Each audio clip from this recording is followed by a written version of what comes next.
भक्तजनों, माताओं, बहनों, सादर जय श्री कृष्णा। हमारे YouTube चैनल पर आप सबका बहुत बहुत स्वागत है। मैं श्रावणी चौबे। आप सभी भक्तजन मेरा प्रणाम स्वीकार करें। सबसे पहले आप सभी भक्तजनों, माताओं, बहनों को सोमवती अमावस्या, पठौरी अमावस्या और कुशग्रहणी अमावस्या की बहुत बहुत शुभकामनाएं और बधाइयाँ। भगवान शिव शंकर और लक्ष्मी नारायण की कृपा आप पर बनी रहे। आप लोग सुखी रहे, मस्त रहे और जीवन में प्रगति तथा उन्नति को प्राप्त करते रहे। इस बार भाद्रपद मास के कृष्ण पक्ष की अमावस्या तिथि का आरंभ 2 सितंबर 2024 सोमवार की सुबह 5:21 पर हो जाएगा, जो कि 3 सितंबर 2024 मंगलवार की सुबह 7:24 पर अमावस्या तिथि समाप्त हो जाएगी। अतः उदय तिथि के अनुसार स्नान दान पूजन पाठ 7 की अमावस्या 2 सितंबर 2024 सोमवार के दिन ही रहेगी। इसी दिन सभी भक्तजनों, माताओं, बहनों को सोमवती अमावस्या का महापर्व व्रत धारण करना चाहिए। इस दिन आपको पीपल के पेड़ में दूध और तिल से मिश्रित जल अर्पित करना चाहिए। इससे पितरों को परम आनंद प्राप्त होता है और इस दिन पीपल का पूजा करने से पितृदोष समाप्त हो जाता है। भक्तजनों, माताओं, बहनों, जो भी सौभाग्यवती महिलाएं इस दिन सोमवती अमावस्या व्रत धारण करती हैं, उनके लिए हम सबसे पहले व्रत विधि बताएंगे और उसके बाद आपको व्रत कथा भी सुनाएंगे। इस दिन आपको 4:30 बजे से लेकर के 5:21 के अंदर शुभ समय में स्नान कर लेना चाहिए। इस दिन आपको स्नान मौन रहकर करना है और इस दिन पूजा के लिए आटा और हल्दी का लेप बनाकर पीपल के पेड़ के नीचे धोबिन माता का आकृति का निर्माण करना चाहिए तथा उसके बाद उनको स्नान कराकर वस्त्र, इतर, सुहाग की सामग्री, श्रृंगार की वस्तु तथा धूप, दीप, नैवेद्य, पान, सुपारी, दक्षिणा, मिठाई अर्पित करना चाहिए तथा हाथ में अक्षत फूल लेकर धोबिन माता को प्रणाम करना चाहिए। इस दिन सोमा धोबिन माता को सिंदूर और बिंदी अर्पित करके फिर उस सिंदूर बिंदी को अपने मांग में सजाना चाहिए। इससे धोबिन माता से हमें अमर सुहाग का वरदान प्राप्त होता है। धोबिन माता के पूजा करने के बाद आपको पीपल के पेड़ में 108 बार कलेवा बांधकर 108 परिक्रमा करनी चाहिए और 108 वस्तु समर्पित करना चाहिए, जैसे कि 108 मूंगफली के दाने, किशमिश, लौंग, इलायची, सिंदूर की पुड़िया, बिंदी के पत्ते, पुष्पे, महावर, मेहंदी आदि वस्तुएं अपने सामर्थ्य अनुसार परिक्रमा के समय एक बार एक एक करके गिनती अनुसार अर्पित करना चाहिए और प्रत्येक बार परिक्रमा करते समय आपको जल का धार गिराना चाहिए और आपके हाथ में सिंदूर होना चाहिए, जिसको आप एक परिक्रमा पूरा होने के बाद धोबिन माता के मांग एक बार भर सके।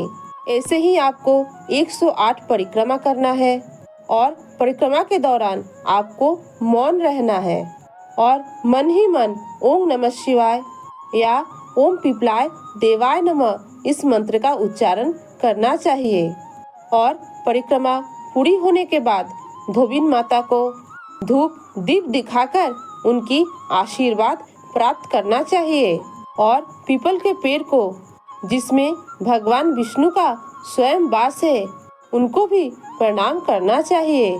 इस पूजा के फल से आपको अखंड सौभाग्य का प्राप्ति होगा और आपके घर परिवार से हर प्रकार के पितृदोष समाप्त हो जाएंगे और धन, ऐश्वर्य, वैभव प्राप्त होगा, वंश वृद्धि होगी, पितृ आनंदित होंगे तथा धन लाभ के मार्ग में आने वाले हर संकट दूर हो जाएंगे।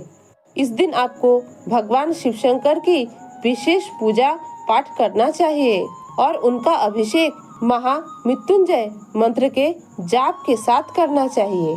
इस दिन काक कौओं को भोजन कराना चाहिए। इससे पितरों को भोजन कराने का पुण्य फल प्राप्त होता है। और इस दिन गौ माता को चारा अवश्य डालना चाहिए। इससे घर परिवार में हरियाली बनी रहती है। भक्तजनों, माताओं बहनों, हरियाली अमावस्या, सोमवती अमावस्या की अधिक जानकारी प्राप्त करने के लिए आप हमारे पिछले वीडियो को देख सकते हैं। उसमें विस्तार रूप से सभी जानकारी दी गई है। भक्तजनों, माताओं बहनों, अब हम आपको सोमवती अमावस्या की दिव्य और ज्ञानमय कथा सुनाने जा रहे हैं। इस कथा को अंत तक सुनिएगा और सुनने के बाद ज़्यादा से ज़्यादा लोगों को शेयर भी कीजिएगा, जिससे सभी भक्तजनों, माताओं बहनों को इस कथा का पुण्य लाभ प्राप्त हो सके। हमारे सनातन धर्मी कई माताएं बहनें इस दिन व्रत रखती हैं और जो भक्तजन माताएं बहनें इस दिन व्रत नहीं कर पाती हैं, वो अगर पूजन पाठ कर पीपल पेड़ का परिक्रमा कर व्रत कथा सुन लेंगी तो भी उनको व्रत करने का पुण्य फल प्राप्त हो जाएगा। बोलिए शिव शंकर भगवान की जय, पार्वती माता की जय। हमारे सनातन धर्म के अनुसार सोमवती अमावस्या का कथा कुछ इस प्रकार है। प्राचीन काल में एक ब्राह्मण गरीब परिवार था। उस परिवार में पति पत्नी के अलावा एक पुत्री भी थी। वह पुत्री धीरे धीरे बड़ी होने लगी। उस पुत्री में बढ़ती उम्र के साथ सभी स्त्री उचित गुणों का विकास हो रहा था।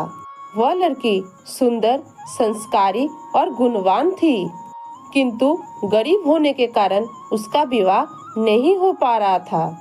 एक दिन उस गरीब ब्राह्मण के घर में एक साधु महाराज पधारे।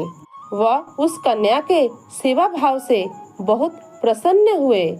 कन्या को लंबी आयु का आशीर्वाद देते हुए साधु महाराज ने कहा, इस कन्या की हस्तरेखा में विवाह योग है ही नहीं, अर्थात इसका विवाह का रेखा इसके हस्तरेखा में नहीं है। तब पुत्री की माता पिता ने इसका उपाय साधु महाराज से पूछा।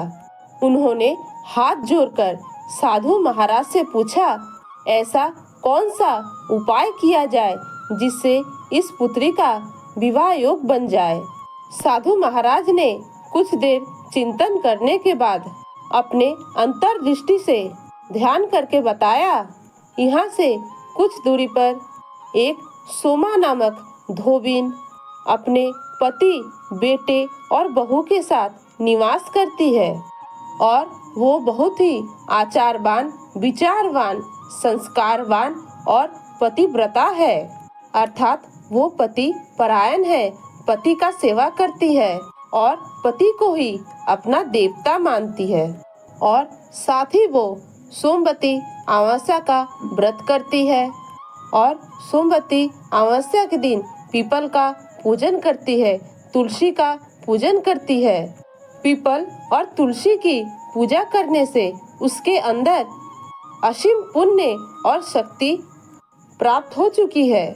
अगर यह लड़की जाकर उसकी सेवा करे और उसकी मांग का सिंदूर किसी भी प्रकार से इस लड़की को मिल जाए तो इस कन्या का विवाह योग बन जाएगा।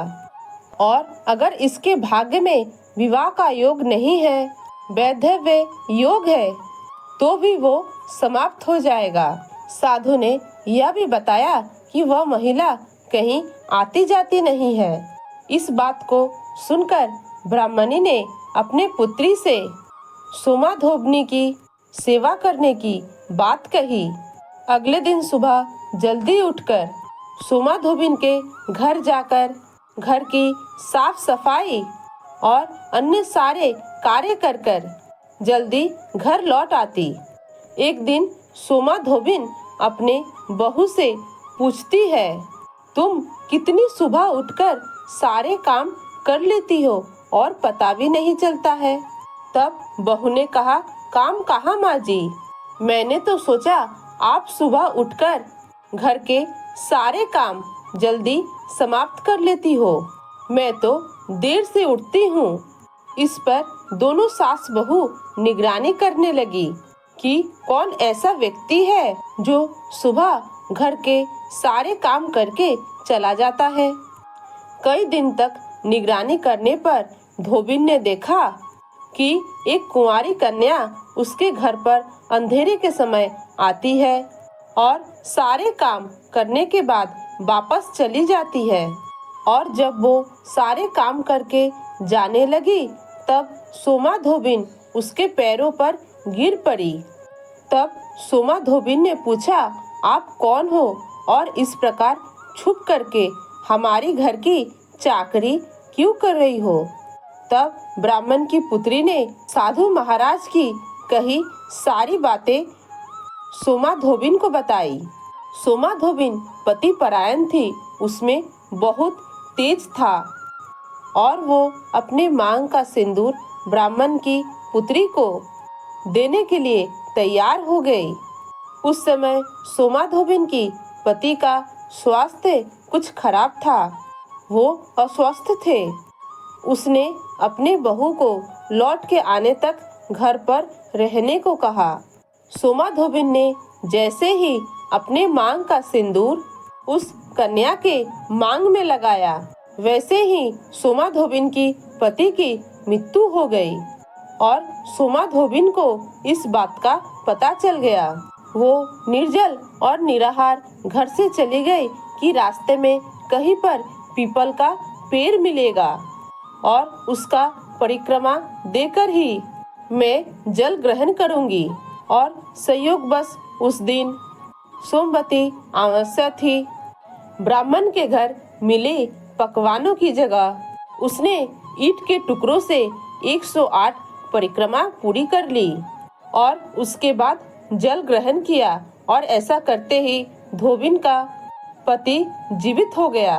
और जब सोमा धोबिन की मृत पति जीवित हो गया तो उसने जाना कि यह सब सोमवती अमावस्या का ही फल है और सोमवती अमावस्या के फल स्वरूप ही उसके पति को लंबी आयु प्राप्त हुई थी। ऐसे ही सोमवती अमावस्या से शुरू करके प्रत्येक अमावस्या को जो भी माताएं बहनें पीपल की भंवरी देते हैं, परिक्रमा करते हैं, उसके सौभाग्य में वृद्धि होती है।